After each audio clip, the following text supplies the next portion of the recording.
Okay, today we're going to change the cable on this Harbor Freight winch. I use this winch for a lift that we have. It's used for an elevator type lift, and I've kept it maintained pretty well with probably too much oil and too much grease. But I noticed online there was nowhere that told you how to change the cable on one of these Hoist. So that's what we're going to do today. This is a Harbor Freight 62-854 lift motor or electric Hoist is what it says, Pittsburgh, and it's a 880 440 capacity.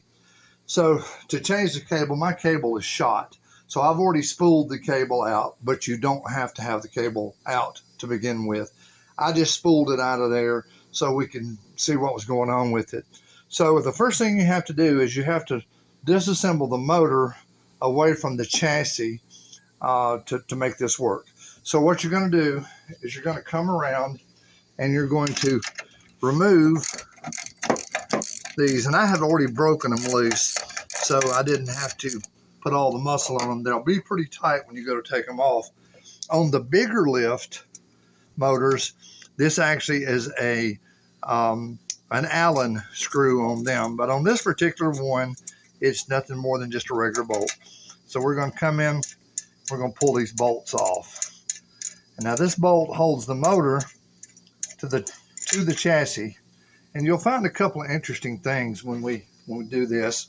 To take this off now, all you have to do is kind of pull down just a little bit on the motor. I don't know if you can see that well or not, but pull down just a little bit and then pull backwards.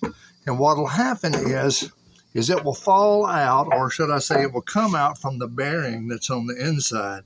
So this is the support bearing for the spool. This is the shaft for the spool. And it has a spacer, and this spacer is square.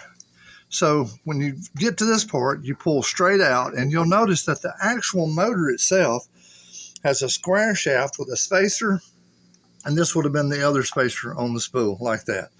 So now we're down to what holds it on.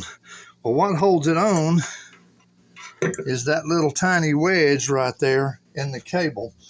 Several different ways you can do this, but and I'm not where I'm using a vise today. So basically you're going to push that back. Yeah, I'm going to feed that up where I have a little bit of slack. So feed it up, feed it out like that.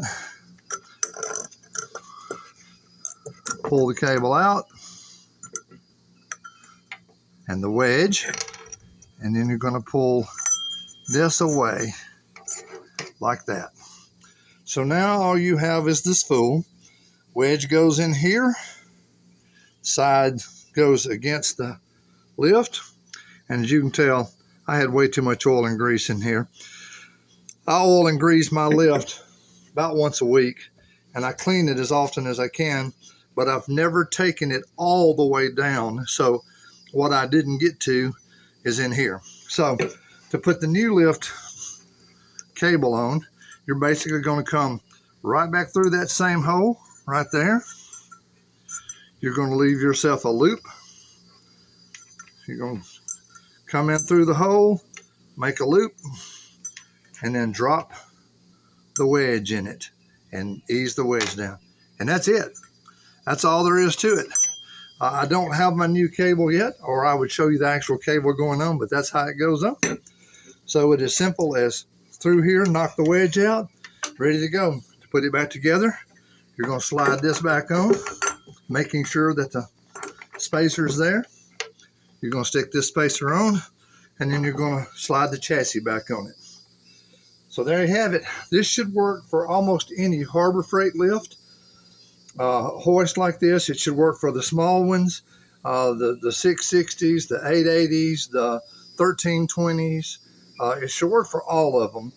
And, you know, the cable is something that you'll just have to find. This is an aircraft grade cable, and it varies in diameter based upon which unit you have.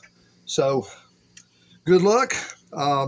in the comments if you know a better way to do this or have any questions. Ask them. I'll do the best I can to help you. Thanks for joining me today.